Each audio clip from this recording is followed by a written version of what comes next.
Assalamualaikum warahmatullahi wabarakatuh. Salam sejahtera dan salam santun untuk kita semua. Sampurasun.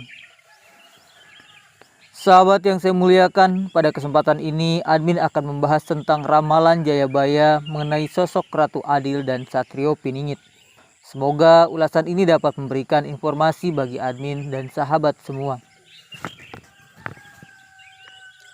Sahabat yang saya muliakan, bagaimana mula dari cerita mengenai Satrio Piningit itu sebenarnya? Mengapa banyak orang yang percaya terhadap kemunculan Satrio Piningit tersebut? Sementara hingga saat ini belum ada yang dapat menunjukkan keberadaan sosok Satrio Piningit secara nyata, kecuali berdasarkan hasil penerawangan atau sebatas khayalan dari orang-orang pintar yang belum bisa dibuktikan secara kasat mata. Namun semua itu tidak mengurangi tingkat kepercayaan masyarakat perihal kehadiran sosok Satrio Piningit tersebut. Sahabat, mari kita lihat kembali sejarah tentang asal-muasal lahirnya istilah Satrio Piningit tersebut. Sahabat, mari kita lihat kembali sejarah tentang asal-muasal lahirnya istilah Satrio Piningit tersebut. Jayabaya, Raja Kerajaan Kediri, tahun 1135 hingga 1157. Bergelar Sri Maharaja Sri Wameswara Madusdana. Ini dikenal sebagai pemimpin yang adil dan visioner pada masanya. Sosok Jayabaya cukup terkenal akan ramalannya. Jayabaya hadir pada masa-masa sulit hingga akhirnya dapat membawa kerajaan Kediri menuju masa kejayaan. Jayabaya juga berjasa dalam penyatuan kembali kerajaan yang sebelumnya pecah di masa kepemimpinan Raja Airlangga. Karena jasanya tersebut, dia mendapat sebutan sebagai Sang Ratu Adil dan Satrio Piningit. Namun apa sebenarnya maksud dari dua sebutan tersebut? Melansir Solo Pos, Jumat 10 Desember 2021, dikutip dari karya ilmiah dan literasi Universitas Hindu Indonesia UNHI Bali yang berjudul Ratu Adil Satrio Piningit dan Zaman Edan. Secara harfiah, Satrio Piningit diartikan sebagai kesatria yang masih tersembunyi oleh zaman, sedangkan Ratu Adil diartikan sebagai pemimpin yang bijak dan adil. Masyarakat zaman dulu beranggapan sebutan Satrio Piningit dan Ratu Adil adalah satu kesatuan, padahal tidak demikian. Seorang pemimpin yang dipandang sebagai Satrio Piningit belum tentu menjadi Ratu Adil. Sebab untuk menjadi Ratu Adil harus bersikap adil dan peduli kepada seluruh rakyat yang dipimpinnya. Tidak hanya mementingkan diri sendiri atau kelompok dan golongan yang mendukungnya. Anggapan makna gelar yang sama antara Satria Piningit dan Ratu Adil muncul dari istilah Jawa yang berbunyi Satria Piningit Sinisihin Wahyu, atau Ratu Adil yang menjadi pedoman dalam mencerminkan karakter seorang pemimpin. Dari ciri, sifat, dan karakter yang disebutkan lebih merujuk kepada model kepemimpinan dari suatu negara yang pemimpinnya mampu menegakkan keadilan. Merujuk pada kitab Musarar dari Sunan Giri Prapen yang berisi ramalan-ramalan Jayabaya, juga menunjukkan konsep ketatanegaraan yang apabila diterapkan mampu menghasilkan masyarakat adil dan makmur sebagai penggambaran Ratu Adil. Demikian juga dalam penggambaran Satrio Piningit atau kesatria penolong yang tersembunyi, ditandai dengan munculnya Ratu Adil.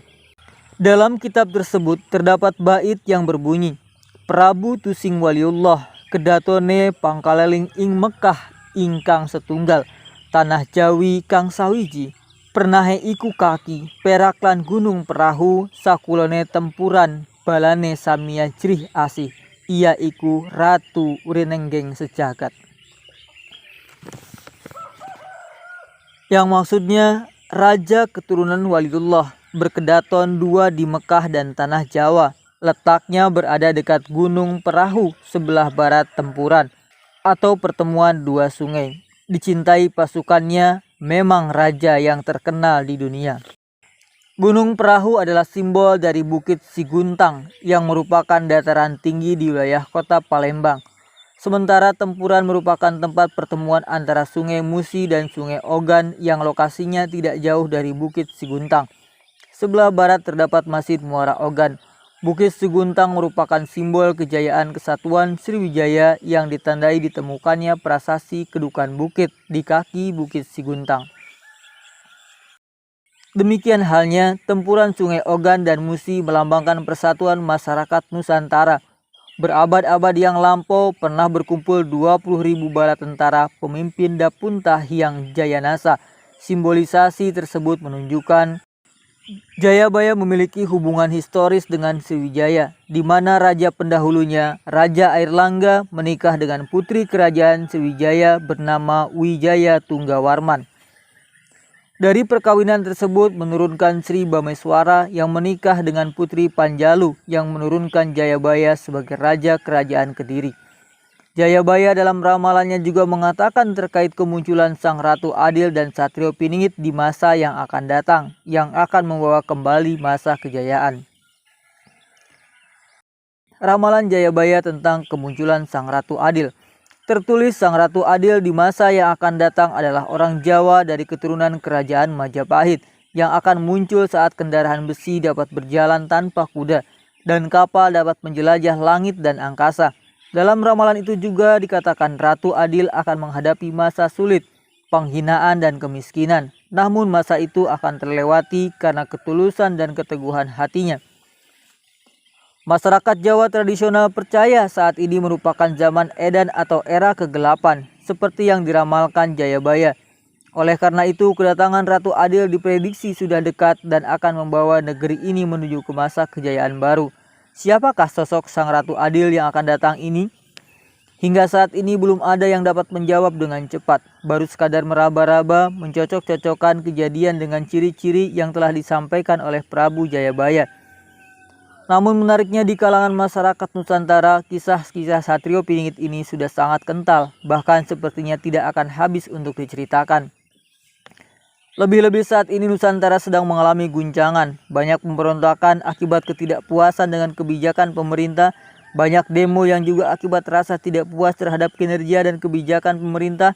Di samping itu juga alam pun turut meniupkan kekhawatiran dan ketakutan, seperti terjadinya tanah longsor, banjir bandang, gempa bumi, gunung meletus, dan lain-lain.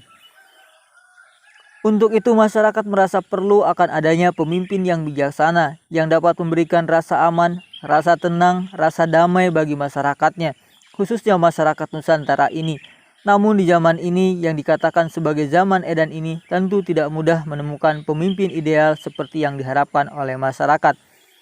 Sehingga masyarakat sangat mengharapkan kehadiran sosok Satrio Piningit atau Ratu Adil sebagaimana yang telah diramalkan oleh Prabu Jayabaya di masa lalu dan diceritakan secara turun-temurun oleh leluhur kita, orang tua kita, hingga berita itu sampai kepada kita. Tentu banyak pula masyarakat yang tidak percaya akan ramalan tersebut. Namun masyarakat Nusantara pada umumnya selalu menghargai leluhurnya. Jadi meski tidak sepenuhnya percaya, mereka akan menghargai apa yang disampaikan oleh leluhurnya. Mereka takut kualat jika menentang leluhurnya. Disinilah perlunya kesadaran bagi kita untuk saling menghargai setiap perbedaan, agar tidak terjadi perpecahan yang akan menyebabkan terjadinya pertikaian dan permusuhan. Jadikanlah perbedaan itu sebagai rahmat, bukan sebagai kepercayaan. Jadikanlah perbedaan itu sebagai rahmat, bukan sebab perpecahan. Sebab kepercayaan itu tidak akan bisa dan tidak boleh untuk dipaksakan. Demikian yang dapat admin sampaikan dalam video kali ini. Semoga ada manfaatnya bagi kita semua. Billahi taufiq wal hidayah. Wassalamualaikum warahmatullahi wabarakatuh. Sampurasun.